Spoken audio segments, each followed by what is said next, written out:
പ്രണയത്തിൻ പാതയിൽ നാം ഇത്ര കാലം ഇടപിരിയാതെ അലഞ്ഞു, തമ്മിൽ വേർപിരിയാതെ അലഞ്ഞു, നമ്മൾ വേർപിരിയാതെ അലഞ്ഞു.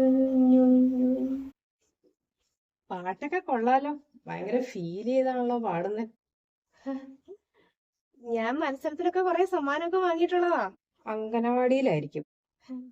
ചേട്ടത്തി, ഞാനേ നീ 10ാം ക്ലാസ്സിൽ പഠിക്കുമ്പോ കല്യാണം കഴിഞ്ഞ് ഇങ്ങോട്ട് വന്നതാ. ഞാൻ കണ്ടിട്ടില്ല ഇന്ന് വരെ നീ പാട്ട് പാടി സമ്മാനം വാങ്ങിക്കൊണ്ട് വരുന്നേ. അതുകൊണ്ട് ചോദിച്ചതാ. പിന്നെ നീ മത്സരത്തിന് പങ്കെടുത്തതായിട്ടും എനിക്കറിയില്ല. അത് പിന്നെ 9ാം ക്ലാസ് വരെ ഞാൻ മത്സരത്തിലൊക്കെ കൂടിയിട്ടുള്ളൂ. 10ാം ക്ലാസ് എത്തിയ പിന്നെ കുറെ പഠിക്കാനില്ലേ, അതുകൊണ്ടാ പിന്നെ ഒന്നിനും കൂടാതിരുന്നത്. ഓ, അതുകൊണ്ടായിരിക്കും 10ാം ക്ലാസ്സിലെ മുട്ട വാങ്ങിയിട്ട് 10,25,000 രൂപ കെട്ടിവെച്ച് അഡ്മിഷൻ എടുത്ത് +1 ചേർന്നത് അല്ലയോ? ചേട്ടത്തി ജോലി കഴിഞ്ഞ് മടുത്ത് ക്ഷീണിച്ച് വരുമല്ലേ, അമ്മ ചായ ആക്കി വെച്ചിട്ടുണ്ട്, പോയി കുടിക്കേ. മര്യാദയ്ക്ക് പഠിച്ചില്ലെങ്കിലേ വിവരം തിരിയാൻ പോകുന്നത്. PG കഴിഞ്ഞപ്പോ ഞാൻ പറഞ്ഞതാ B.Edന് പോകുമെന്ന്. അത് കേൾക്കൂല. ഞാൻ PSC എഴുതി പഠിച്ച് ജയിച്ചോളാന്ന് പറഞ്ഞു. അതിന് ലോകത്തില്ലാത്ത പുസ്തകം മൊത്തവും ഞാൻ വാങ്ങി തന്നിട്ടുണ്ട്. എന്റെ പൊന്നോട് മര്യാദയ്ക്ക് ഇരുന്ന് പഠിക്കണം. പാട്ട് പാടി പരീക്ഷ ഉഴപ്പിയാൽ. ഓ, പഠിച്ച് പഠിച്ച് എന്റെ ജീവിതം തീരുമെന്നാ തോന്നുന്നത്. എത്ര നാളായി ഇങ്ങനെ പഠിക്കാൻ തുടങ്ങിയിട്ട്. എന്നെ കെട്ടിച്ചു വിട്ടൂടെ? 5 മീനിന് 500 രൂപ ഞാൻ ഓടിച്ചു വിട്ട അവനെ. ഓ, ഇത് പാത്രം ഒരുപാടുണ്ടല്ലോ കഴുകാൻ വേണ്ടിയിട്ട്. ഉണ്ണിമോള് കഴിച്ച പാത്രം അവളെ നൈസായിട്ട് ഇവിടെ കൊണ്ടുവച്ചിട്ട് അങ്ങ് പോയല്ലേ അമ്മേനെ കൊണ്ട് കഴിയിക്കാൻ വേണ്ടിട്ട്. ഓ, ഇതിനിപ്പൊ ഞാനങ്ങ് കഴുകി വെച്ചേക്കാം മോളെ. അവൾ അപ്പുറത്തെങ്ങാനും പോയി ഇരിക്കുമായിരിക്കും. ഇത്രയും നേരമേ മോളെ പേടിച്ചിട്ടിരുന്ന് പഠിക്കുമായിരുന്നു. ഇനിയിപ്പോ വല്ല ഫോണിലും തോണ്ടിക്കൊണ്ടിരിപ്പുണ്ടാവുമായിരിക്കും. അതുകൊണ്ട് ഞാനിതങ്ങ് കഴുകി വെച്ചേക്കാം. ഈ അമ്മയാണ് അവളെ ഇങ്ങനെ വഷളാക്കുന്നത്. പെണ്ണിന് എത്ര പ്രായമായമ്മേ. അമ്മ ഇങ്ങനെ കഴിച്ച പാത്രം പോലും അവളെ കൊണ്ട് ഒറ്റയ്ക്ക് കഴിക്കൂല, ഇട്ട ഡ്രസ്സും കഴിക്കൂല. ഇങ്ങനെ അങ്ങ് കൊഞ്ചിച്ച് വഷളാക്കി വെച്ചേക്കുവാണ് പെണ്ണിനെ. അവളിങ്ങനെ ഒറ്റയ്ക്ക് ജീവിക്കുവോ ആർക്കറിയാം. അമ്മ പോയിക്കേ. ഉണ്ണിമോളെ, എടി ഉണ്ണി, പോ. അമ്മ പോയി അപ്പുറത്തിരിക്കച്ചെല്ലേ. ഉണ്ണി, എന്താ ചേട്ടത്തി? എടി ആ പാത്രം മുഴുവൻ കഴുകി വെച്ച്. എന്തോരം പാത്രങ്ങൾ അവിടെ ഇരിക്കുന്നത്. ചേട്ടത്തി, അത് ആകെപ്പാടെ 2-3 ഗ്ലാസും കുറച്ച് പാത്രവും പിന്നെ 3-4 ചെരുവും മാത്രമല്ലേ ഉള്ളൂ. 2 തവിയുണ്ട്. അത് അമ്മ കഴിക്കോളൂ. ഞാൻ അമ്മേനെ വിളിക്കാം. അമ്പടി ഭയങ്കരി, ഞാൻ അമ്മേനെ ഓടിച്ചു വിട്ടു. നീ ആരും അറിയില്ലെന്ന് വെച്ചിട്ടേ തിന്ന പാത്രം നൈസായിട്ട് കൊണ്ട് അവിടെ വെച്ചിട്ട് പോയതല്ലേ. എടി നിനക്ക് നാണമുണ്ടോ? അമ്മ ഒരു പാവം തിരിച്ചൊന്നും പറയൂലെന്ന് വെച്ചിട്ട് ഈ തിന്ന പാത്രവും ഉടുത്ത തുണിയും മുഴുവൻ ആ പാവത്തിനെ കൊണ്ട് കഴിക്കാൻ വേണ്ടിട്ട് അവള് ബാക്കി പാത്രത്തിന്റെ കൂടെ സ്വന്തം പാത്രം നൈസായിട്ട് കൊണ്ടുവച്ചിട്ട് അങ്ങ് പോയേക്കുന്നു. അപ്പൊ അതാകുമ്പോ ആരും ശ്രദ്ധിക്കുകയല്ലോ അല്ലേ. മര്യാദക്കായിരുന്നു നീ തിന്ന പാത്രം മാത്രം കഴിക്കാൻ മതിയായിരുന്നു. ഇപ്പൊ നീ മൊത്തം പാത്രം കഴുകി വെച്ചിട്ട് പോയാൽ മതി. കേട്ടല്ല പറഞ്ഞത്? കഴുകുക. അയ്യോ അമ്മേ, അമ്മേ. എന്താ മോളെ? അമ്മ ഇന്ന് രാവിലെ ഷുഗറിന്റെ ഗുളിക കഴിക്കാൻ മറന്നുപോയല്ലേ. ഇതുപോലെ മിനിഞ്ഞാന്ന് രാവിലെയും കഴിച്ചില്ല. ഇങ്ങനെ ഇടയ്ക്കിടയ്ക്ക് മറന്നുപോയാൽ എന്താ അമ്മ ചെയ്യുന്നത്? എനിക്കാണെങ്കിൽ രാവിലെ തിരക്കിനിടയ്ക്ക് എടുത്തു തരാനും കഴിച്ചതെന്ന് ചോദിക്കാൻ ഞാനൊട്ടും ഓർത്തുമില്ല. ഇനിയിപ്പോ മറക്കുകയല്ല, ഞാനൊരു കാര്യം ചെയ്യാം, അലാറം വെക്കാം ഫോണിനകത്ത്. അയ്യോ, ഞാനങ്ങ് മറന്നുപോയി കൊച്ചേ. ഞാനേ ഗുളിക എടുത്ത് തിന്നാൻ വേണ്ടി കാര്യം പറഞ്ഞാ പോയതാ. അന്നേരം ഉണ്ണിമോൾ എന്തിനോ വിളിച്ചിട്ട് അങ്ങോട്ട് പോയി. പിന്നെ ആ കാര്യം അങ്ങ് മറന്നുപോയി. അമ്മ ഇങ്ങനെ എല്ലാ കാര്യത്തിനും അവളുടെ പുറകെ നടക്കാതെ അവളെ കൊണ്ട് തന്നെ കാര്യങ്ങളൊക്കെ ചെയ്യിക്കുന്നേ. ഇളയതാന്നും പറഞ്ഞ് എല്ലാവരോടും കൊഞ്ചിച്ചങ്ങ് വഷളാക്കി പെണ്ണിനെ. എന്ത് ചെയ്യാൻ വേണ്ടിട്ട് ഒരു പൊട്ടിയാന്നേ. എല്ലാത്തിനും ആരെങ്കിലും വേണം. എല്ലാരും കൂടെ അതിനെ പൊട്ടിയാക്കാതിരുന്നാ മതി.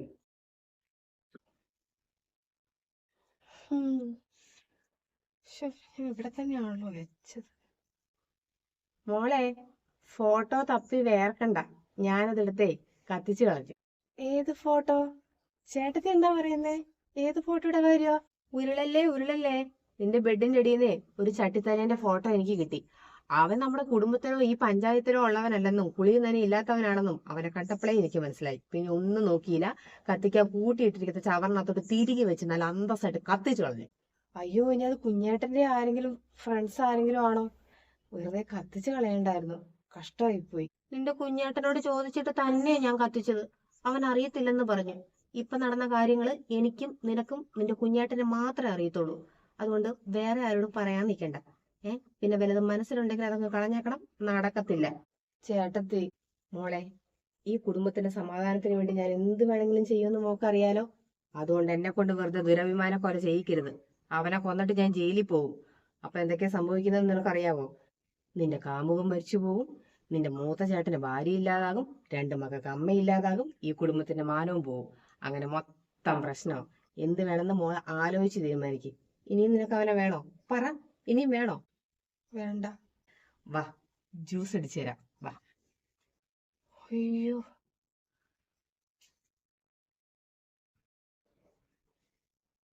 ചേട്ടത്തി. എന്താ? ചേട്ടത്തി ഈ കുടുംബത്തെ ഒത്തിരി സ്നേഹിക്കുന്നുണ്ടെന്ന് എനിക്ക് നന്നായിട്ട് അറിയാം. അതിനെ കഴിഞ്ഞ് 1000 ഇരട്ടി ഞാൻ എന്റെ ജെറിയെ സ്നേഹിക്കുന്നുണ്ട്.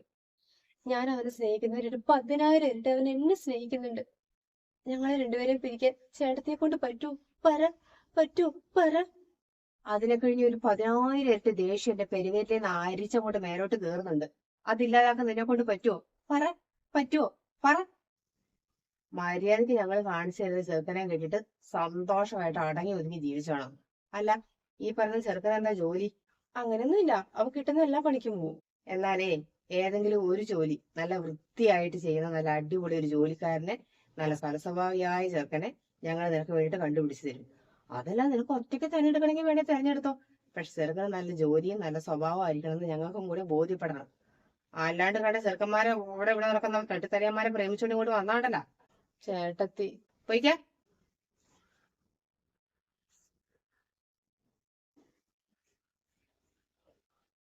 ഓ എന്റെ ഉണ്ണിമോളെ, നീ ഇതുവരെ കുളിച്ചില്ലേ മോനെ? പോയി കുളിച്ചേ നീ ഒന്ന്. കുറച്ച് കഴിയട്ടമ്മേ. ഇതേ പൊന്നുമോളെ, കുളിച്ചിട്ട് വല്ലതും ഇരുന്ന് പഠിച്ചേ. ഈ പ്രാവശ്യം പരീക്ഷയില്ലേ അടുത്ത മാസം 24-ന്. നീ കുറച്ച് ഭാഗം കൂടെ നീ പഠിക്കാനുള്ളൂ. പഠിച്ചു കഴിഞ്ഞാൽ എന്തായാലും കിട്ടുമെന്നാണല്ലോ ചേട്ടത്തി പറഞ്ഞത്. അവളൊരാൾ നിന്റെ പുറകെ ഓടുന്നോണ്ട് നീ പഠിക്കുന്നു. പോയി വേഗം കുളിയും കഴിഞ്ഞ് വെച്ചിരുന്ന് പഠിച്ചേ. ഞാൻ ഇപ്പൊ കുളിക്കുന്നില്ല, കുറച്ച് കഴിഞ്ഞിട്ടേ കുളിക്കുന്നുള്ളൂ. എന്നാ ഞാൻ ചേട്ടത്തിനെ വിളിക്കുവാണേ. ഞാൻ വിളിക്കുവേ. പോവാ, ഇപ്പൊ കുളിച്ചോളാം. ആ.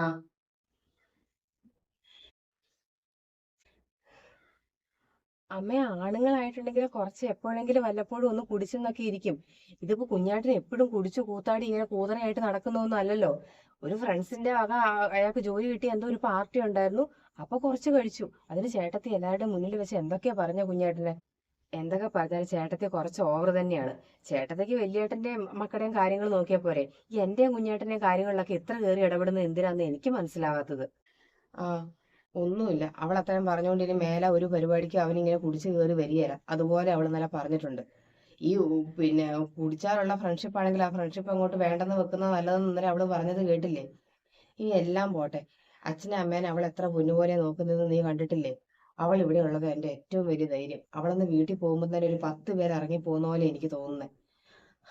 എനിക്ക് എല്ലാത്തിനെ കഴിഞ്ഞും വലുത് അവളാ. അവളെ ഞാൻ എന്റെ മരുമോളായിട്ടല്ല കാണുന്നത്, എന്റെ സ്വന്തം മോളായിട്ടാ. അതുകൊണ്ട് ഇനി മേലെ അവളെ കുറിച്ച് അക്ഷരം നീ മിണ്ടി പോകരുത്.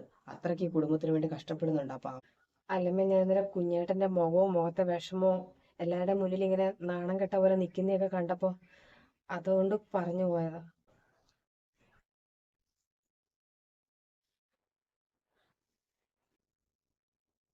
എല്ലാം ഞാൻ കേട്ടു.